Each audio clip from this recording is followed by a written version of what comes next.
Vous avez vu que dès qu'on parle d'apprentissage, d'artisan, d'artisanat, tout le monde applaudit. Ouais. Toujours. On n'a pas besoin de parler. Oui. Au revoir. Alors, il y a quand même une bonne nouvelle. En fait, jamais, je pense, l'artisanat, l'apprentissage n'ont eu autant le vent en poupe que en cette période post-Covid et pendant le Covid. Et ça, c'est quand même la bonne nouvelle de tout ce qui nous est arrivé. Vous êtes d'accord avec ça ou pas? Complètement. On est à plus de 15% d'apprentis en plus en France. Donc ça, c'est vraiment la bonne nouvelle. Les mentalités changent, les parents changent. Et durant cette soirée, en fait, on met à l'honneur des entreprises. Nous, on travaille bien en amont, on travaille pour ces entreprises-là. Avec des gamins. Au travers des gamins. Ouais. En fait, apprenti un jour, salarié le lendemain, chef d'entreprise le surlendemain. Et ce cercle vertueux, il faut absolument que tous ensemble, on arrive à le faire perdurer, quoi. Voilà. On salue les 11 000 artisans de Côte d'Or. 11 000 artisans, 1500 apprentis, à peu près 15 000 salariés pour 250 métiers. Voilà, les 4 chiffres qu'il faut retenir ce soir. Bon, et puis il y a un message, il faut faire du prosélytisme. C'est-à-dire que là, on est entre nous.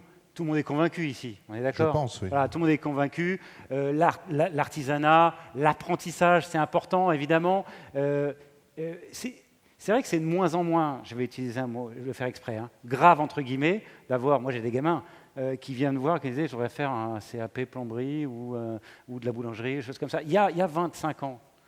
Les parents avaient peur quand les gamins venaient. Aujourd'hui, maintenant, c'est une bonne nouvelle. Et c'est bien. Je pense que pour mes collègues artisans qui sont dans la salle, il y a 25 ans, moi, mes parents, ils n'ont pas eu peur de me laisser partir en apprentissage. Et puis, quelque part, ils ont eu raison. Mais en tout cas, il faut faire passer ce message. Il faut faire passer le message. On peut s'épanouir dans un métier où il y a du concret, contrairement aussi, on a parlé un petit peu du numérique. Bien évidemment, il en faut. Il faut des grosses structures.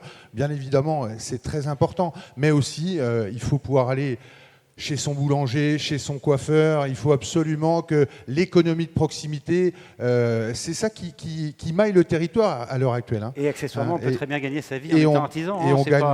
Ah, c'est compliqué. Non, mais je veux dire, c'est... Bon, ok. Non, mais c'est surtout s'épanouir. Quand on va tous les matins au travail sans traîner les pieds, c'est quand même quelque chose de fantastique. Allez, on va découvrir un trophée de l'apprentissage tout de suite et on vous laisse dévoiler le lauréat de ce trophée de l'apprentissage. On parlait de boulanger il n'y a pas longtemps. Alors le lauréat ce soir, c'est Aux Délices de la Chouette, représenté par Laurent Blanchard, gérant. Bravo!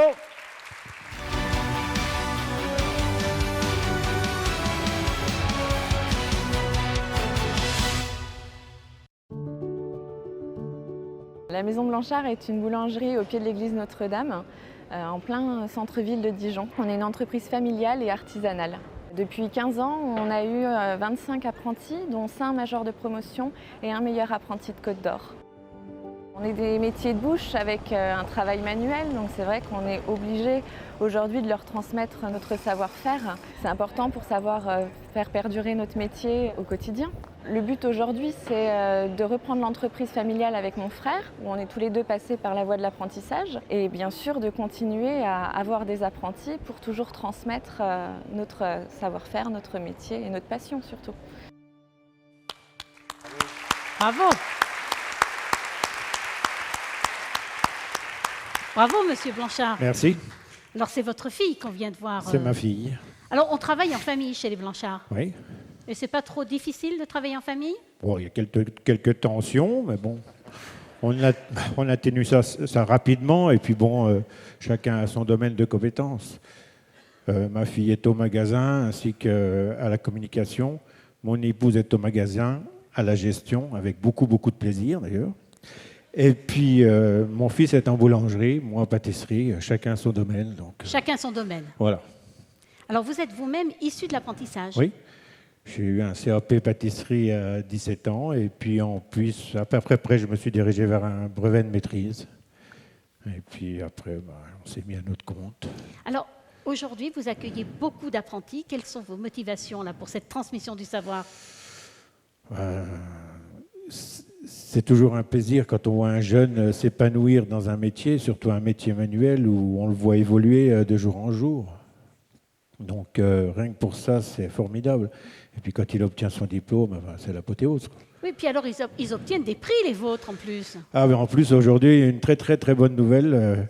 Kevin, qui est dans la salle, a participé au meilleur apprenti de Bourgogne Boulangerie et il a obtenu la 2e place. Bah, Donc, bravo, je suis Kevin. très fier.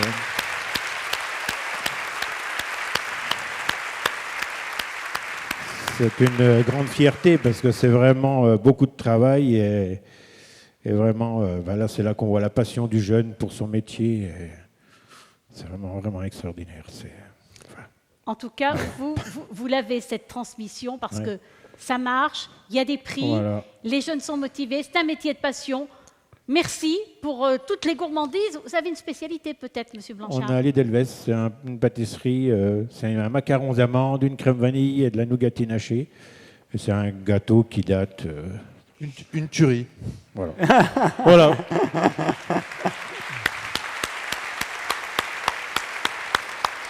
Merci. Eh bien, ça nous met en appétit pour le cocktail qui va suivre. Ouais. Très bien. Bravo à toute la famille Blanchard. Merci. Et bravo à l'équipe lui aussi qui est dans la salle. Bravo à vous. Merci à tous. On vous laisse recevoir votre trophée, faire une photo tous les deux.